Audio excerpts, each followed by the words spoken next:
I'm currently stationed in Dayson's parking lot, and behind me is Interstate 49.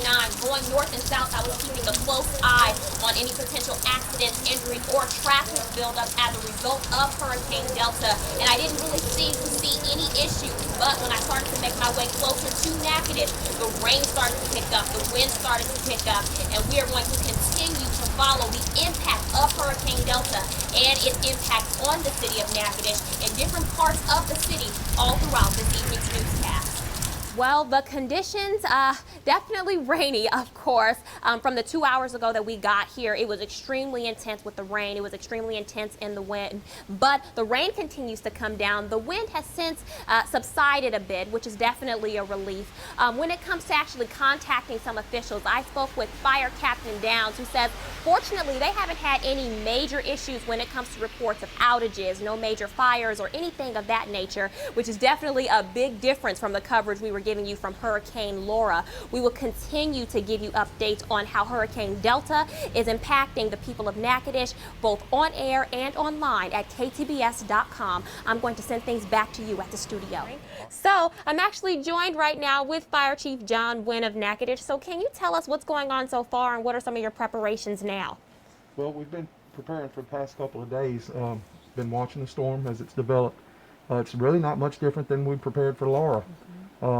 We've, gotten all of our equipment together. We keep it ready to go 24 hours as it is, we had a meeting with the OEP yesterday and today with our local community leaders, our mayor, parish president, and sheriff's office, police department, and public works. They've been getting sandbags prepared just in case they needed them.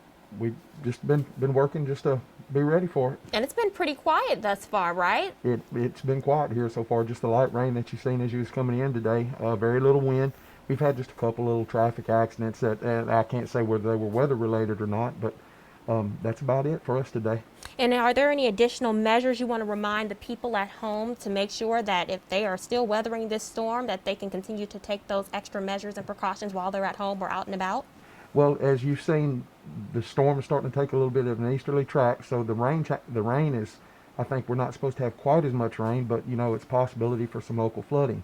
So if we have any flooding that covers the roads, please turn around and don't drown. Don't drive across the flooded roadways. Also, if we should lose power or anything like that, we want to practice some generator safety. Place the generators in a safe spot, away from windows, away from ventilation areas, where the exhaust doesn't go back into the house where they're at. Because as you know, in Laura, we had several carbon monoxide related deaths, and so we want to be sure to tell the public to practice generator safety.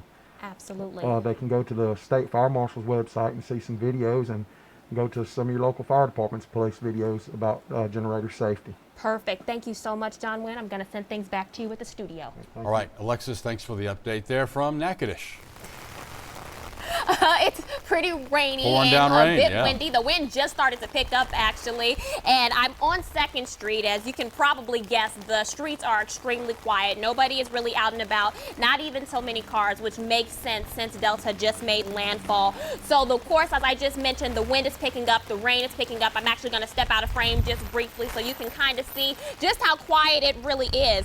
And Fire Chief Wynn, I spoke to him a little bit, and he said that, yes, Delta is not as impactful or as aggressive, I should say, as Hurricane Laura, but that does not mean that they are not ready and prepared for anything to possibly break. That rain and that wind have definitely started to pick up. We actually had to move inside of the garage of the Central Fire Station in Natchitoches because, of course, it was super windy. You may not be able to see it in this live hit, but just past the camera, I can see one of the street lights, and now it's starting to flicker, and I really think it has to do with that strong wind that's starting to come through the area. But with being in the garage of the fire station, I just wanted to go ahead and take a quick step right over here. There is a fire truck. I know this wouldn't mean much any other time, but the beauty of this is that if we're seeing fire trucks at the fire station, that means a lot isn't going on outside, letting people know that, hey, people are being safe, people are staying off the road. There haven't been any major emergencies that the fire department has had to actually be dispatched out to, which is always wonderful because that means people are doing their due diligence to remain safe and learning from their mistakes from Hurricane Laura to make sure that they don't have any repeats during Hurricane Delta. Natchitoches, where the rain's still coming down, isn't it? Whew, yes, coming down and coming down extremely hard. The wind probably in the last maybe 2 minutes or so just picked up, extremely intense. You may be able to even see like the ground. You can see the water pushing and the rain and the wind just pushing against the street, and you can see kind of the ripples as the wind continues to push that rain. I'm trying my best to try to stay as dry as possible, but because that wind continues to push, I've had to continue to flip my umbrella inward because the winds are that strong now. And they just again started to pick up, I would say, in the last 2 minutes or so. And if you are on the road in Natchitoches, now is the time to make sure that you get back in the house, make sure you have all of the necessary essentials, and prepare for your power to possibly go out. We are going to let you know all of those details, and because we are at the Central Fire Station, we actually have Fire Chief Wynn available to speak to us. So if we hear more information, we will be able to give it to you in the most immediate fashion possible right here on air and on our social media. So be sure to stay tuned. Back to you. Wind gusts, there's those wind gusts that Alexis has been talking about. We're going to watch your umbrella go upside down here any second now if we stay with you. All right, Alexis, we'll let you go take some cover for now, and we'll check in with more from you later on. Last time we saw you, you were about to look like Mary Poppins. That umbrella's about to pull you right up into the air. How are things now? I am probably still on the verge of looking like Mary Poppins because I've already had to flip my umbrella multiple times just before the live hit. And you may still get a flipped umbrella during this time that I'm with you right now. The winds are definitely picking up, and like Patrick, it is pretty dark, which is why we're staying put at the Central Fire Station, because right now that seems to be the safest place for us to be. In fact, even with the strong winds, we're still not getting any major reports of any kind of damage or the fire department having to report on anything, or to actually be dispatched to anything hectic. But that is okay, because I've actually seen more fire cars come back into the garage and enter into the station, which is a really good sign, because that means that people are staying inside. They are taking they're doing their part to make sure that they are staying safe and staying in the house until Hurricane Delta passes. And you know what? I might as well do away with this umbrella because it's really not doing anything for me, because the wind is not allowing it to. We're going to continue to follow everything going on with Hurricane Delta in Natchitoches, so be sure to stay tuned. Back to you. Bless your heart, Alexis. Get out of the rain. Get out of the rain. It's going to pull you into the sky. Thank you. We'll come back and see you again later. All right. Everything is pretty smooth at the Central Fire Station, as I have been covering. It hasn't been too jam-packed because, again, people are staying indoors and making sure that they are in safe spaces until this storm clears.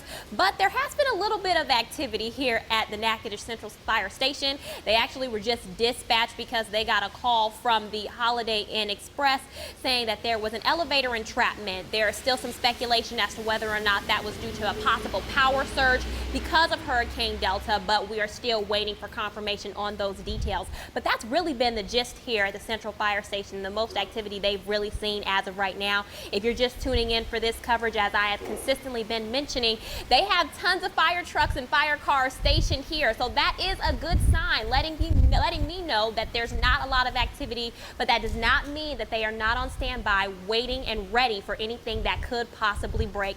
Back to you. Well, I'm just glad that you're still safely on the ground and that umbrella's not turning backwards on you again like it has been all night. Stay safe out there, Alexis. All right, thanks.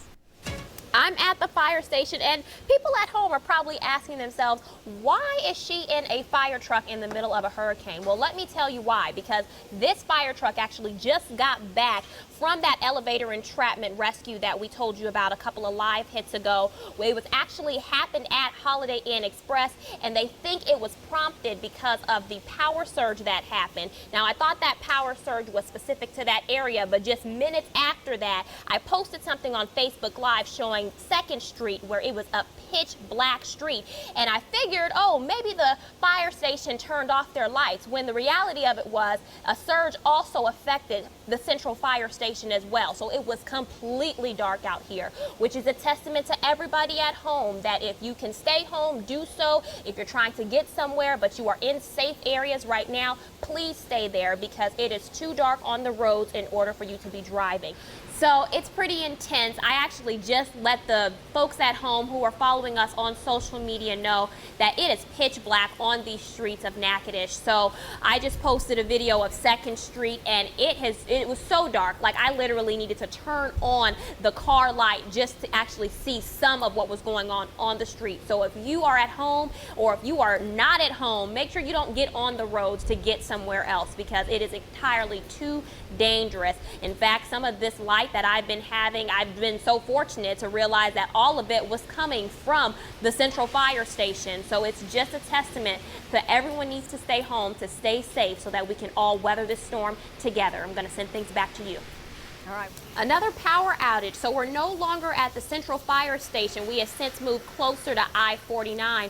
And on my drive here, let me just tell you, it was definitely dangerous. There were some pockets on the road where it was definitely just super scary to drive through. There were parts of my car that were jerking, trying to resist against the wind and the rain. So I'm not just coming to you as your reporter. I'm coming to you as Alexis and somebody who's in the field, saying if you do not have to be on these roads, do not. When we got here to take additional cover at the Quality Inn Express, everything was fine. Everything around was well lit. And maybe 2 to 3 minutes of our arrival, the power has completely gone out. And I don't know if they have generators or not, but they have not kicked into gear as of yet. So as you can see, it is pitch black, not just at the Quality Inn, but in the surrounding areas as well. Complete darkness. The only light we have is the one that we have for the sake of doing our live hits out here. So make sure, you guys, if you don't have to be on the road, I can't insist enough to not be on the road if you don't have to be.